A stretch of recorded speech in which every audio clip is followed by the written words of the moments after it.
آپ کی ساری زندگی عبادت ہو سکتی ہے اگر آپ اس میں تین چیزیں کر لیں.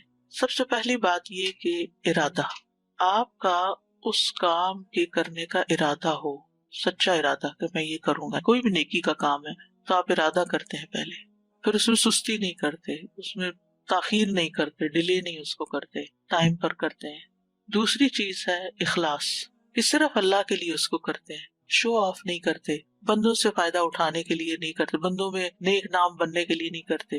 تیسری چیز سنت کے مطابق اس کو کرتے ہیں، شریعت کے مطابق کرتے ہیں، جو طریقہ آپ کو سکھایا گیا اس کے مطابق کرتے ہیں. تو اگر یہ تین چیزیں آ جاتی ہیں تو مثلاً آپ کھانا کھاتے ہیں یا کھانا پکاتے ہیں یا پکانے کھلانے کے بعد برتن سمیٹتے، کچن سمیٹتے ہیں. اب اسی کام کو اگر آپ ایک اعلیٰ درجے میں لے جانا چاہتے ہیں تو اس میں یہ کہ میں یہ کھا رہا ہوں تاکہ میرے اندر طاقت ہے، میں اللہ کی عبادت کر سکوں. یعنی اگر میں یہ نہیں کھاؤں گا تو کمزوری ہوگی، اور کمزوری ہوگی تو میں کچھ کر نہیں سکوں گا. اسی طرح اگر آپ گھر والوں کے لیے پکا رہے ہیں یا اس کو سمیٹ رہے ہیں یا کوئی بھی کام گھر کا بھی کر رہے ہیں تو آپ کا ارادہ کیا ہے کہ گھر صاف ہو جائے. اس لیے نہیں کہ کوئی آئے گا تو کیا کہے گا، موسٹلی تو یہ نا وہ فلاں آئے گا تو کیا کہے گا، یہ گھر کا کیا حال بنایا ہوا ہے. یہ ہمارا ارادہ ہے صفائی کرنے میں. عام طور پر نا صفائی ایک مشکل کام، توڑ دیتا ہے آپ کو، تھکا دیتا ہے آپ کو. لیکن اگر آپ کا ارادہ یہ ہو کہ اس صفائی اور ستھرائی اور طہارت سے اللہ کا قرب حاصل کرنا ہے، کیونکہ ان اللہ یحب التوابین و یحب المتطہرین، آپ صفائی سے محبت رکھتے ہیں، صاف رہنے سے محبت رکھتے ہیں، اللہ آپ سے محبت رکھتا ہے، آپ کو اللہ کی محبت حاصل ہوتی ہے. جو صفائی کر رہے ہو ساتھ ساتھ یہی سوچا کرے اللہ کو پسند ہے یہ، اللہ کو یہ پسند ہے، اللہ کو یہ پسند ہے، اللہ کو یہ پسند ہے. آپ کے لیے کتنا آسان ہو جائے گا. مشکل تو مشکل ہی ہے، لیکن ایٹ لیسٹ آپ کے دل میں ایک اطمینان تو ہوگا نا کہ میں نے کچھ کیا ہے اور وہ کیا ہے جو میرے نامہ اعمال میں ایک نیکی میں لکھا جائے. عبادت کتنی اچھی ہو جاتی ہے جب گھر صاف ہوتا ہے تو عبادت میں دل لگتا ہے. تو اس پہ آپ ایکسرسائز کریں، آپ اپنے آپ سے یہ پوچھنا شروع کریں. انسان ایک سیلف ٹاک کر رہا ہوتا ہے نا. مثلا آپ جاب کر رہی ہیں، آپ ارن کر رہی ہیں، کیوں ارن کر رہی ہیں، وائی. مثلا کئی وومن پروفیشنلز ہوتی ہیں، مثلا آپ ڈاکٹر ہیں، آپ نے اتنا عرصہ کام کیا، کیوں کیا؟ آپ نے گھر میں کنٹریبیوٹ کیا، کیوں کیا؟ بس آپ یہ کہا کریں اللہ تعالیٰ میں نے جو کچھ کیا، میں جو کچھ کر رہی ہوں، جو میں آئندہ کروں گی، وہ سارا اپنے لیے کر لے، وہ سب تیرے لیے ہے. بس ان صلاتی و نسکی و محیای و مماتی للہ رب العالمین، اللہ تعالیٰ سب آپ کے لیے کر رہی ہوں. کیوں؟ اس لیے کہ جب ہم لوگوں کے لیے کرتے ہیں نا تو کیا ہوتا ہے، بعض اوقات وہ دیکھتے بھی نہیں، وہ شکریہ بھی نہیں ادا کرتے، پھر کیا ہوتا ہے، دل ٹوٹتا ہے، موڈ خراب ہو جاتا ہے، ڈپریشن میں چلے جاتے، پھر کیا ہوتا ہے، عبادت چھٹ جاتی، اللہ تعالیٰ سے دوری ہو جاتی. خسارہ ہی خسارہ ہے نا.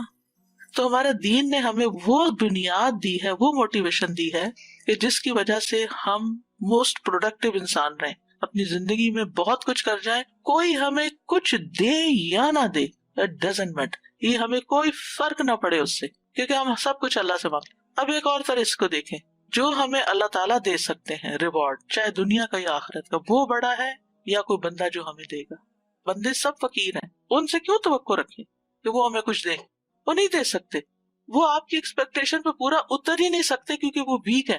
قرآن کہتا ہے خلق الانسان ضعیفا، انسان کو کمزور پیدا کیا گیا ہے. وہ 100 وعدے کرے نا، 100 دفعہ کہے میں یہ کروں گا، یہ کروں گا، یہ کروں گا، جب کرنے کا ٹائم آتا ہے تو وہ نہیں کرتا.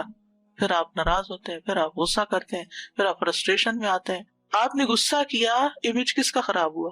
چاہے آپ اپنے والد کے سامنے کر رہے ہیں یا اپنے بچوں کے سامنے بھی آپ غصہ کر رہے ہیں، تو آپ کے بچوں کے سامنے آپ کی کیا پکچر بنی؟ کون ہے آپ؟ جب انسان غصہ کرتا ہے نا تو مجنون ہوتا ہے، اس کی عزت خراب ہوتی ہے، وہ یوں نیچے جاتا ہے. غصہ کیا، آپ کا امیج خراب ہو گیا. کس کی نظر میں؟ صرف جس کے سامنے کر رہے ہیں. اللہ کے سامنے بھی آپ اللہ تعالیٰ کو کیسے نظر آ رہے ہیں جب آپ منہ سے غلط باتیں نکال رہے ہیں؟ غصے میں نکالتے ہیں نا.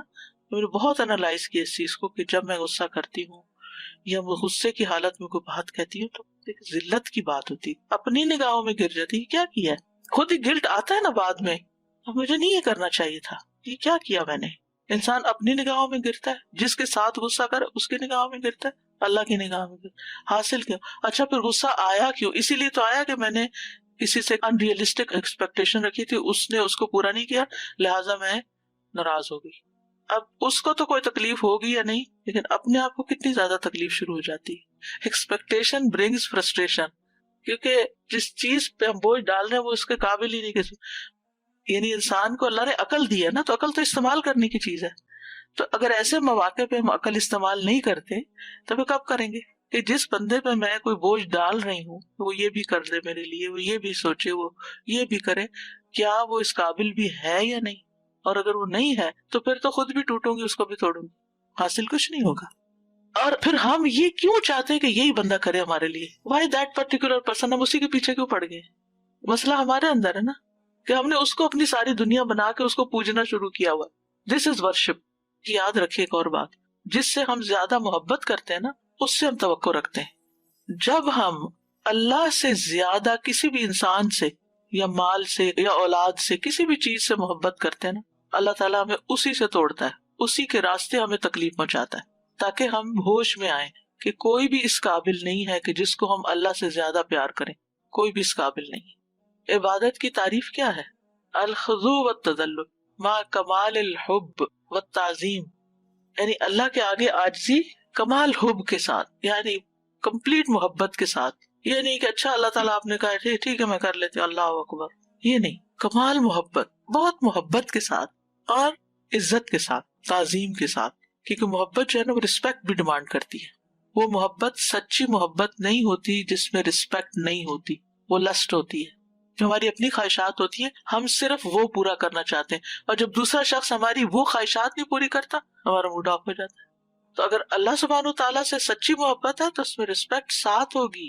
یعنی اگر آپ نے عبادت کی بے دلی کے ساتھ، چاہے نماز ہی ہو، نماز کو تو ہم عبادت کہتے ہیں، کھانا پکانا نہیں عبادت سمجھتے، جبکہ کھانا پکانا بھی عبادت ہی ہے. تو نماز میں بھی اگر اللہ کی محبت نہیں ہمارے دل میں ہوتی تو پھر وہ نماز کیسی ہوتی ہے؟ بوجھ انہا لکبیرۃ الا علی الخاشعین. خاشعین کون ہوتے ہیں؟ الخضوع والتذلل. ٹھیک ہے. اور کھانا کھلانا وَيُطْعِمُونَ الطَّعَامَ عَلَىٰ حُبِّهِ، کس کی محبت میں کھلاتے ہیں؟ اللہ کی محبت میں. تو یہ عبادت ہو گیا نا، پھر کھانا کھلانا عبادت بن گیا کیونکہ اللہ کی محبت میں کھلا رہے ہیں. مسکینا و یتیما و اسیرا. ٹھیک ہے. اب مسکین تو چلو مسکین ہو گیا، یتیم، لیکن جو اسیر ہے نا اس کی ڈیفینیشن بہت واسٹ ہے. یہ صرف جیل میں رہنے والا نہیں ہے. اب مثال کے طور پہ آپ کے گھر میں بزرگ ہیں، وہ اسیر ہیں یا نہیں؟ ریسٹرکٹیڈ لائف ہے نا ان کی، وہ اپنے لیے اٹھ کے کچھ نہیں کر سکتے. اگر آپ ان کے سامنے جا کے کھانا رکھ دیتے ہیں تو آپ ایک اسیر کو کھلا رہے ہیں. آپ اس وقت بوجھ نہ سمجھے کہ میں اس کے آگے جا کے رکھ رہی ہوں، یہ کیا مصیبت میرے پہ پڑ گئی ہے، سارے لوگ آزاد پھر رہے ہیں، میں یہاں بندھی پڑی ہوں. لیکن اس وقت بھی اگر آپ کا ارادہ لوجہ اللہ نہیں ہے نا، اللہ کی محبت میں نہیں نہ کھلا رہے، تو پھر وہ ریوارڈ نہیں ملے گا. کھلا تو آپ رہے ہی ہیں کیونکہ کھلانا تو آپ کو پڑے گا ہی، نہیں کھلایا تو مسئلہ ہو جائے گا. تو اس لیے بہت ضروری ہے کہ ہم ہر کام میں، چاہے ہم دنیا کا کام کر رہے ہوں، چاہے ہم جاب کر رہے ہوں، کام کر رہے ہوں، گھر کا کام کر رہے ہوں، باہر کا، ایون گروسری کر رہے ہیں آپ، تو آپ سوچیں میرا تو فرض نہیں بنتا، یہ تو میرے ہسبینڈ کو کرنی چاہیے. مثلا اگر یہی سارا کام، یہی تھکاوٹ، یہی سارا کچھ ارادہ اگر آپ کا کچھ اور تھا نا، کہ میں جو بھی یہاں پیسہ لگاؤں گی، جو بھی میں چیز اٹھاؤں گی، جو بھی میں گھر لے جاؤں، جو بھی میں پکاؤں گی، جو بھی میں کھلاؤں گی، کلہ للہ، اس کا ریوارڈ مجھے سارا اللہ سے چاہیے. پھر کیا ہوگا؟ درد بھی ہوگی تو کہوگی میرا رب دیکھ رہا ہے نا. اللہ آپ تو دیکھ رہے ہیں نا، یہ بندہ نہیں دیکھ رہا، آپ تو دیکھ رہے ہیں نا. اور پلس یہ کہ آپ کے اعمال نامے میں یہ سارا کچھ عبادت لکھا گیا، اور کیا چاہیے؟ کھانا تھا، آپ نے بھی کھایا، سب نے کھایا، مزہ کیا، لیکن سارا کچھ نیکی لکھا گیا. قیامت کے دن جائیں گے، یہی اعمال نامہ آپ کے لیے خوشیوں کا باعث ہوگا. اور اگر یہ ارادہ نہیں تھا، ارادے کچھ اور تھے، تو پھر یہاں بھی کچھ نہیں ملا اور وہاں بھی کچھ نہیں ملا. حاصل کیا ہوا؟ صرف سوچ بدلنے کی ضرورت ہے نا ہمیں، تو زندگی بدل جاتی ہے. سوچ بدلے تو زندگی بدلتی ہے. اللہ تعالیٰ ہمیں عمل کی توفیق دے. وآخر دعوانا ان الحمد للہ رب العالمین.